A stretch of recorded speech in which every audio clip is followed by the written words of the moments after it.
নমস্কার বন্ধুরা, welcome to Bengali external affairs. বন্ধুরা, আজকের এই ভিডিওতে আলোচনা করব প্রাচীন সভ্যতাগুলির মধ্যে অন্যতম হরপ্পা সভ্যতার বিষয়ে। আজ থেকে প্রায় ৮,০০০ বছর আগে যখন বিশ্বের বিভিন্ন জায়গায় বর্বরতা ছিল, ঠিক সেই সময় হরপ্পা সভ্যতা ধীরে ধীরে গড়ে উঠছিল। হরপ্পা, মহেঞ্জোদারো নগরগুলি সিন্ধু উপত্যকায় গড়ে উঠেছিল বলে এই সভ্যতাকে সিন্ধু সভ্যতা বলা হতো। কিন্তু পরবর্তীকালে সিন্ধু উপত্যকার বাইরেও নানা স্থানে এই সভ্যতার নিদর্শন আবিষ্কার হওয়ায় ঐতিহাসিকরা মনে করেন এই সভ্যতাকে শুধু সিন্ধু সভ্যতা বলা ঠিক নয়। এই সভ্যতার প্রথম আবিষ্কৃত নগর হরপ্পার নাম অনুসারে এই সভ্যতার নাম রাখা হয় হরপ্পা সভ্যতা।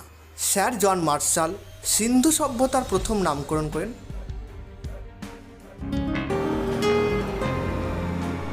ঐতিহাসিকরা হরপ্পা সভ্যতাকে প্রধানত 4টে ভাগে ভাগ করেছেন।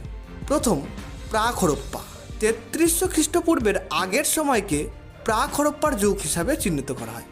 এই সময় আশেপাশের বিভিন্ন অঞ্চল থেকে লোক এসে সিন্ধু উপত্যকায় বসবাস করতে শুরু করে। দ্বিতীয়, আদি হরপ্পা।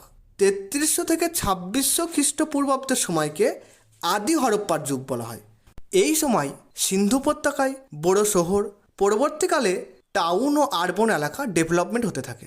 তৃতীয় আর সব থেকে ইম্পর্টেন্ট, পরিণত হরপ্পা। 2600 থেকে 1900 খ্রিস্টপূর্বাব্দের সময়কে পরিণত হরপ্পার যুগ হিসাবে ঐতিহাসিকরা চিহ্নিত করে। এই সময় হরপ্পা বৃহত্তম নগর সভ্যতা হিসেবে আত্মপ্রকাশ করে। হরপ্পায় বড় বড় সিটি তৈরি হচ্ছিল, যা হরপ্পা সভ্যতাকে মডার্ন বানাচ্ছিল। চতুর্থ ও অন্তিম যুগ 1900 থেকে 1300 খ্রিস্টপূর্বাব্দের সময়কে অন্তিম পর্যায় হিসাবে চিহ্নিত করা হয়। এই সময় হরপ্পা সভ্যতা ধীরে ধীরে ধ্বংস হতে থাকে। বড় বড় শহরগুলি থেকে মানুষ ধীরে ধীরে অন্য জায়গায় চলে যায়।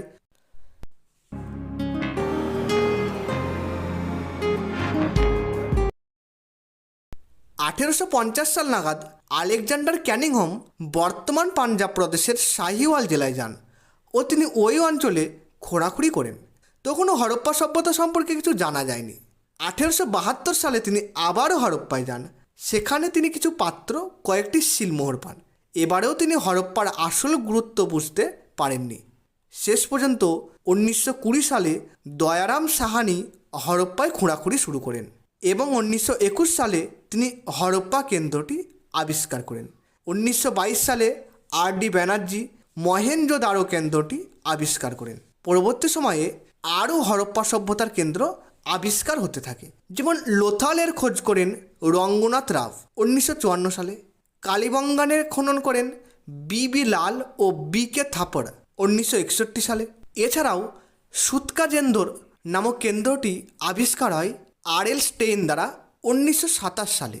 চানহুদ্র এর খোঁজ করেন 1931 সালে এন.জি. মজুমদার দ্বারা। এইরকম 1000-এরও অধিক কেন্দ্রের খোঁজ পাওয়া গেছে ভারত, পাকিস্তান ও আফগানিস্তানের বিভিন্ন অংশে। এদের মধ্যে বেশিরভাগ কেন্দ্রই ভারতে অবস্থিত।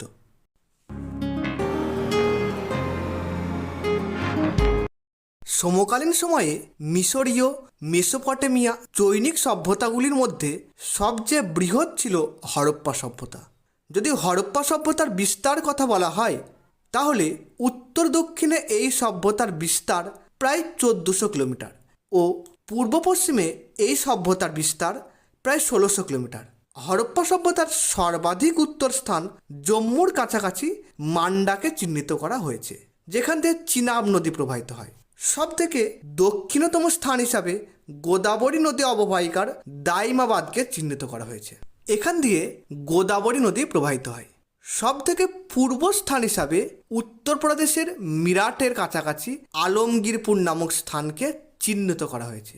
এই স্থান দিয়ে হিন্ডার নদী প্রবাহিত হয় এবং এই সভ্যতার পশ্চিম দিকের বিস্তার প্রায় পাকিস্তান বালুচিস্তান সীমার কাছাকাছি। এই স্থান দিয়ে দাস্ত নদী প্রবাহিত হয়। বন্ধুরা, এবার আমরা কথা বলবো হরপ্পা সভ্যতার ইনফ্রাস্ট্রাকচারের বিষয়ে। ভারতীয় উপমহাদেশে প্রথম নগর গড়ে উঠেছিল হরপ্পা সভ্যতা। এই সভ্যতার সব থেকে বড় নগর ছিল হরপ্পা এবং মহেঞ্জোদারো। হরপ্পার নগরগুলি বসতি অঞ্চল দুটি ভাগে বিভক্ত ছিল। একদিকে ছিল উঁচু এলাকা, যাকে সিটাডেল বলা হতো। এখানে আশেপাশে সাধারণ মানুষ থাকতো না এবং নগরের নিচু এলাকাতে বসতি ছিল। মহেঞ্জোদারোতে উঁচু এলাকায় একটি জলধারার সন্ধান পাওয়া গেছে।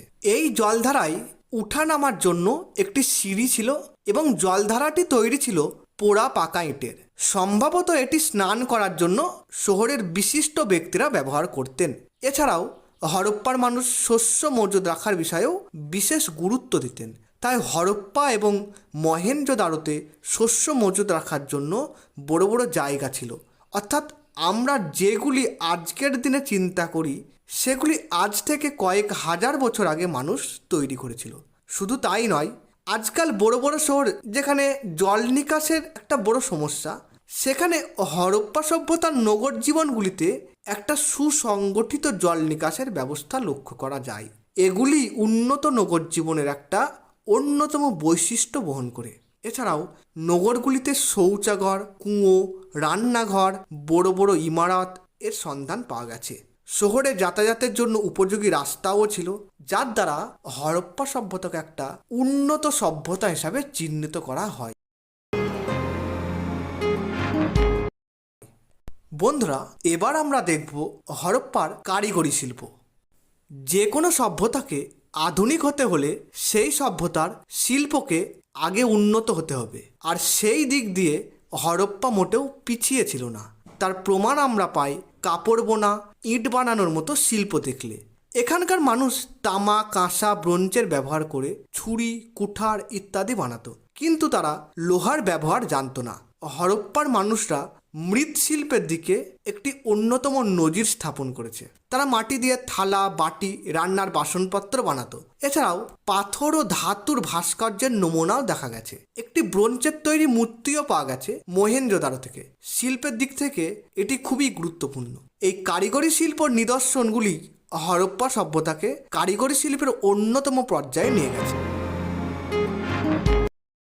এবার আমরা দেখব হরপ্পার ব্যবসা বাণিজ্যের বিষয়ে। যে কোনো দেশ, সমাজ বা সভ্যতাকে আমরা তখনই উন্নত বলবো যখন সেই অঞ্চলের শিল্প ও বাণিজ্য উন্নত ঘটবে। হয়তো হরপ্পায় নগরায়ন এই কারণেই সম্ভব হয়েছিল যে তারা তখন ব্যবসায় পারদর্শী ছিল। এই জন্য হরপ্পায় একটি আলাদা বণিক শ্রেণী গড়ে উঠেছিল। মেসোপটেমিয়াতে হরপ্পার শিলমোহর পাওয়া গেছে, যার দ্বারা প্রমাণ হয় যে হরপ্পা ও মেসোপটেমিয়ার মধ্যে বাণিজ্য সম্পর্ক ছিল। সম্ভবত বাইরে থেকে হরপ্পায় সোনা, রূপো, তামা, দামি পাথর আমদানি করা হতো, আর রপ্তানি করা হতো বার্লি, ময়দা, তেল ও প্রসমজাত দ্রব্য। তারা যোগাযোগের জন্য ভারবাহী পশু, গাড়ি, নৌকো ও জাহাজের ব্যবহার করত। হরপ্পার অর্থনীতি ও যোগাযোগ ব্যবস্থা অনেকটা নদীর ওপর নির্ভরশীল ছিল। তো বন্ধুরা, এগুলি ছিল আমাদের আজকের ভিডিওর আলোচনার বিষয়, যেখানে আমরা হরপ্পার প্রাথমিক জিনিসগুলিকে জানার চেষ্টা করেছি।